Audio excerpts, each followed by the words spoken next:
Burkina Faso sous le MPSR2, c'est donc un combat sans relâche contre le terrorisme.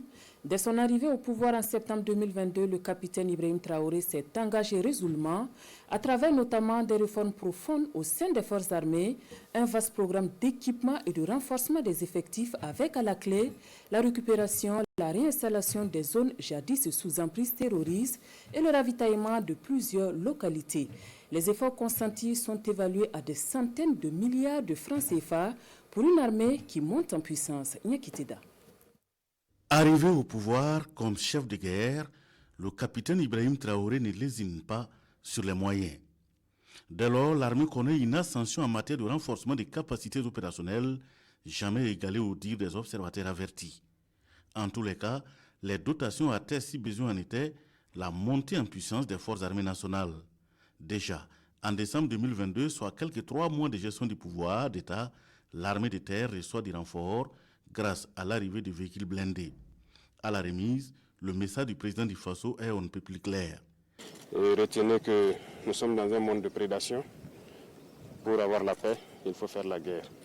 Donc, faites la guerre. Et la guerre est lancée du nord au sud et d'est en ouest à la traque des groupes armés terroristes.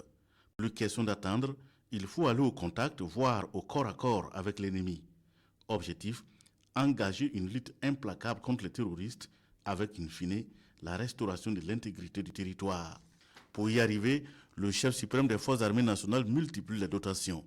En janvier 2024 et dans le cadre du plan stratégique d'équipement, un lot de matériel parvient au ministère de la Défense et des anciens combattants. Ce lot est composé de moyens roulants, des armes de combat et des munitions. Avril 2024, un autre lot de matériel militaire remis au chef d'état-major général des armées.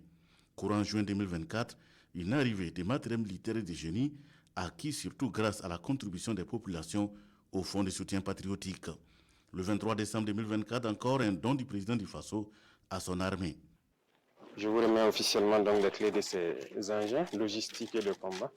Prenez ça comme un cadeau de fin d'année du peuple à son armée et intensifiez la guerre comme il est attendu.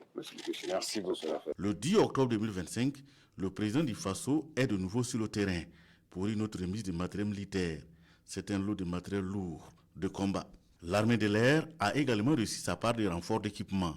Des hélicoptères de combat et des transports de troupes sont acquis en 2024.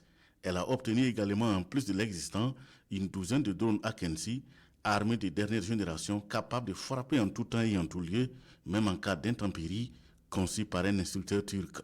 Le genre de partenariat dont on a besoin, sain et sincère. Et en tout cas, jusque-là, tout se passe très bien. Entre acquisition d'appareils de combat, de renseignement et de vecteurs aériens de divers types, à côté, le pays réorganise le dispositif militaire pour répondre efficacement à la menace terroriste avec la création déjà en novembre 2022 de 6 régions militaires, 6 légions de gendarmerie et 6 groupements de forces contre 3 dans le passé.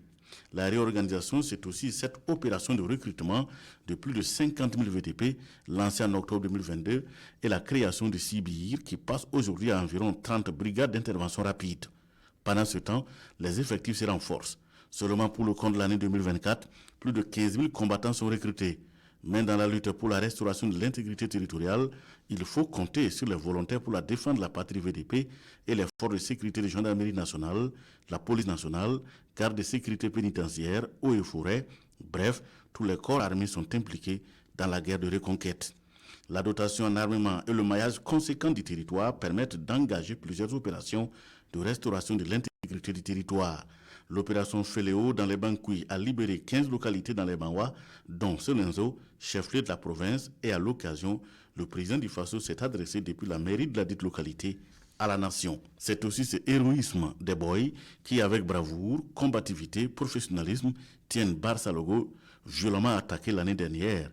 Le chef de l'État y était et s'est adressé à la nation le 10 décembre 2024, veille de la date anniversaire de la souveraineté du Burkina Faso. Autre fléau, plusieurs autres opérations ont été menées. Kapitgou, Tchefali, Ouragan, Tourbillon Vert 1 à 5 ont permis de neutraliser les terroristes, de récupérer plusieurs localités sous blocus pendant plusieurs années. Ici, par exemple, ces populations otages pendant 4 ans peuvent enfin souffler grâce à cette opération d'envergure de reconquête à haut risque menée dans le Somme. Il en est de même dans plusieurs autres localités de pacifier des zones dans le Kénidougou, les Bangwa, les Balais, le Mouhoun et le Sourou. Des axes jadis sous contrôle des terroristes rouverts à la circulation, les villages déguerpis réinstallés, les forces combattantes burkinabés mènent le bon combat. À ces combats de récupération, il faut ajouter le ravitaillement sans cesse des différentes localités. Des missions aussi dangereuses les unes que les autres, les forces combattantes sont résolument engagées à faire le bonheur des populations de toutes les localités du Burkina. Environ 72% des territoires récupérés et de nombreuses zones réinstallées, ainsi que plusieurs autres localités ravitaillées, un bond à mettre à l'actif des forces combattantes et de leur peuple. Un peuple décidé à financer sa guerre pour la restauration de sa dignité, mais aussi désireux de respirer l'air de la sécurité et de la paix retrouvée.